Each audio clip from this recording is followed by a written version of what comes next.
it's nice to the archives now. They raise the rates, and it's a tough system here. Okay, any comments and questions? Are there any students here who want to give us some stories that may not have been covered? We have 2 microphones. If you want to come down, we'd like to hear any student stories that haven't been covered, that should be of interest to people. Ashley? Sure. I would like to say that a lot of what is on. I'm not sure if it's on, if you want to just... Okay. Can everyone hear me? Okay. Yeah. So I want to say that a lot of what's portrayed in the film is accurate on Canadian campuses. But before I talk about what you see happening on university campuses and my personal experiences, I want to mention what's even scarier is that this indoctrination starts in high school. When I was actually in grade 9, I was doing a Reach Ahead summer school civics and careers at St. Matthias High School on Fisher, and as part of the school curriculum for that course, the teacher put on Fahrenheit 9/11, and she said at the time it was being shown in theaters, and we had to have a special field trip that they had to arrange to take us to the movie theater to go see that film. I've always been conservative, and I grew up in a Republican household in the States, and I wasn't particularly interested in going to see Al Gore's propaganda film. So I discussed it with my teacher in advance and said I wasn't interested in going to see the film. I'd be happy to do something else, do an extra assignment, and that wasn't an option. I had my parents speak to her, that also wasn't all right, and in the end, she told me that if I didn't go see the film, I would fail the course. So that was in high school. I was a grade 9 student doing a grade 10 Reach Ahead course, and that's what happened to me.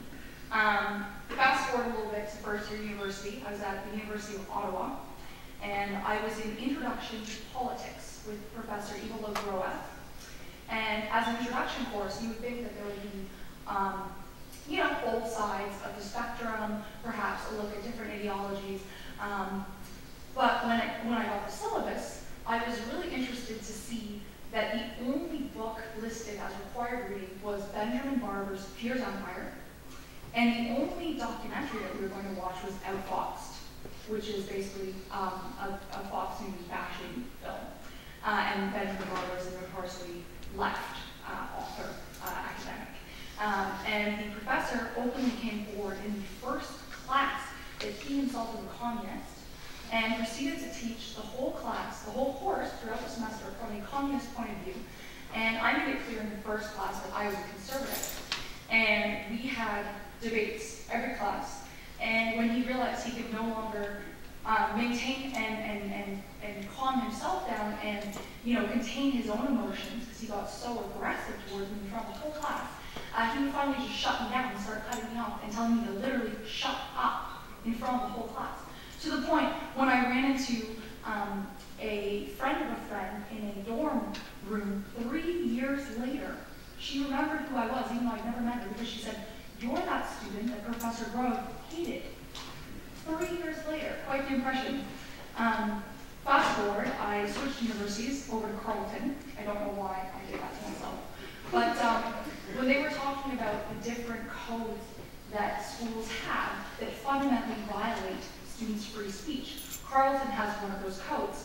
So CUSA, the Carleton University Student Association that Fred was talking about earlier, that has done such controversial things like getting rid of the Shinorama campaign, and some other things I'm going to mention in a moment.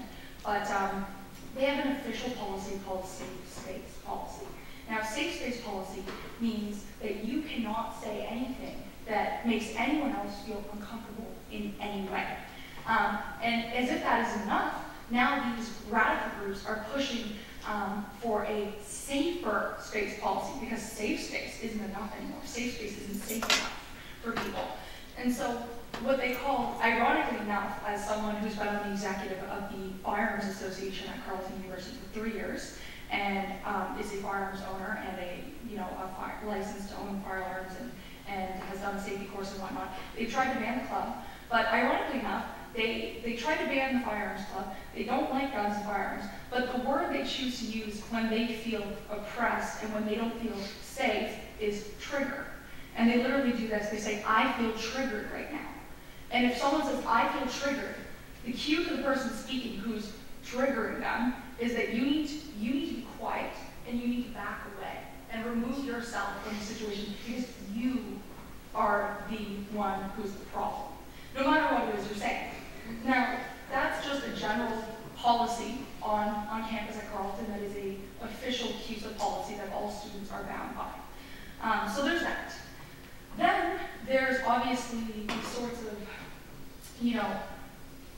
anti-Semitic, anti-Zionist posters you see on campus every year for IAW, formerly known as Israel Apartheid Week, has now been renamed to the Israeli Apartheid Week to make it very clear that it's not just against the state of Israel, but it's specifically against the people of Israel. In any case, they get away with all sorts of posters that depict Israel aiming at Palestinian children holding teddy bears. But when it comes to last week, when I was wearing an IDF t-shirt during this year's IAW, and I went over to the SIA table, which is the Students Against Israeli Apartheid, and I went to speak to them, and I went with an open mind, and I went looking for dialogue. And I approached their table, and there were 3 individuals tabling, a young woman wearing a keffiyeh, a young Arab man who was, I guess, the spokesperson.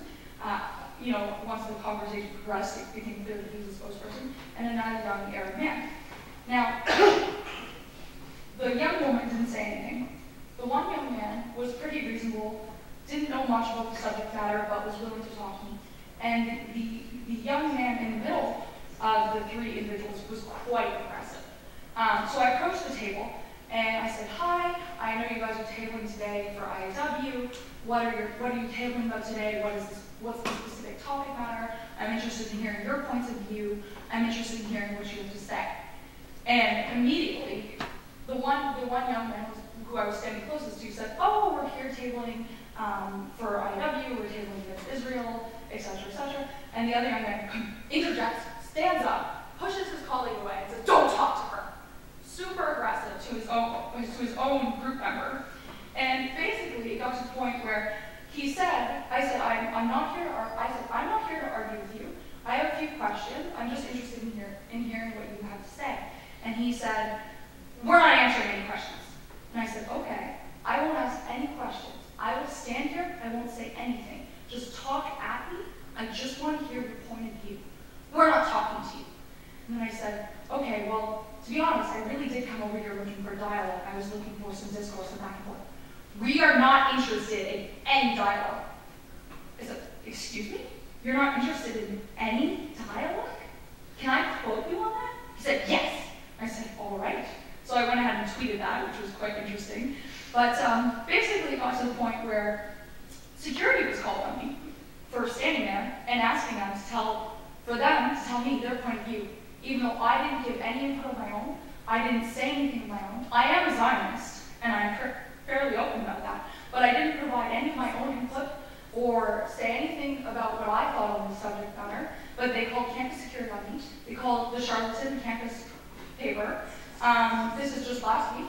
And campus security came, asked me for all my personal information, borderline harassed me, told me I had to leave, which was totally bizarre because I have a break between classes twice a week on Tuesdays and Thursdays, and I spend about an hour and a half every week talking to the different groups on campus. On that particular day, I had already spoken to the students.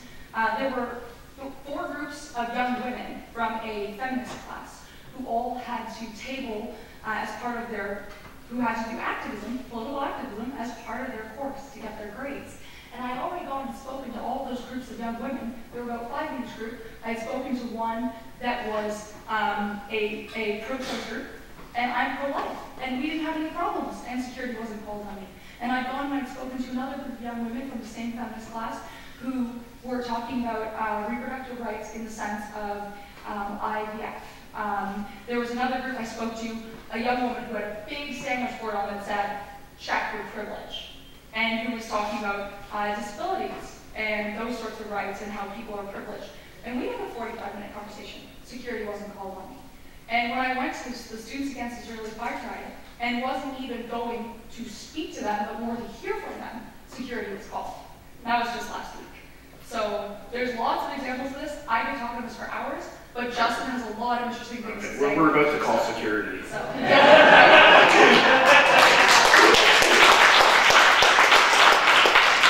Justin? Can everyone hear me?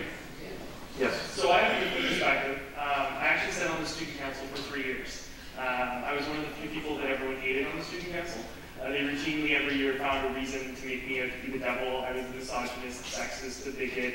I was in the campus newspaper as the person who was actively abusing women, despite the fact that I hang out with Ashley literally like 20 hours a day. But I abuse women apparently. The part she missed about safe space policy. You stuffed them in the trunk of the car. That is true. Some apparently do. That's according to certain individuals on campus, specifically in QB 4600. I don't have a good relationship with the teaching assistant union on campus, unfortunately. The thing she forgot to mention about safe space and safer space and saferist space and every other S you can add is that none of these policies are actually written down. They come up with these kind of on a whim. They've decided in conversation they don't like something you're saying, and so automatically it violates their fundamental right to safe space or saferist space or some other bullshit they've come up with. And this is across the Student Association. It's within clubs like the Ontario Public Interest Research Group, Public Interest. It's within the university administration. The university has student affairs, which is basically just the vice principal's office for adults. It has equity services, which is, the thought police. They're the ones who can tell you what you can say and what you can't, what you can think, what you can't. And then the enforcement arm of all this is campus safety, who routinely come around and pick on people like me, but leave alone the ones who are chasing me down the stairwell or popping my car tires or slashing things in the parking lot. So, it just goes to show you kind of how Carleton treats students. People who have real academic rigor, real thought, separate from these safe space nut jobs that I have to deal with on a daily basis. They don't like us. But if you're part of the orthodoxy, if you subscribe to this idea that you're a white male and you're a racist automatically and you oppress people, you're fine, they'll leave you alone. Or if you don't say anything, that's the other part. If you just don't engage, they'll leave you alone. Part of what I forgot to mention was I was lucky because I was in the Faculty of Science, so I didn't actually have to deal with a lot of this straight off the bat. I took a real degree. I had some academic integrity to what I was doing. But when I left and I went to the student council, it was immediately a hostile environment that they didn't like.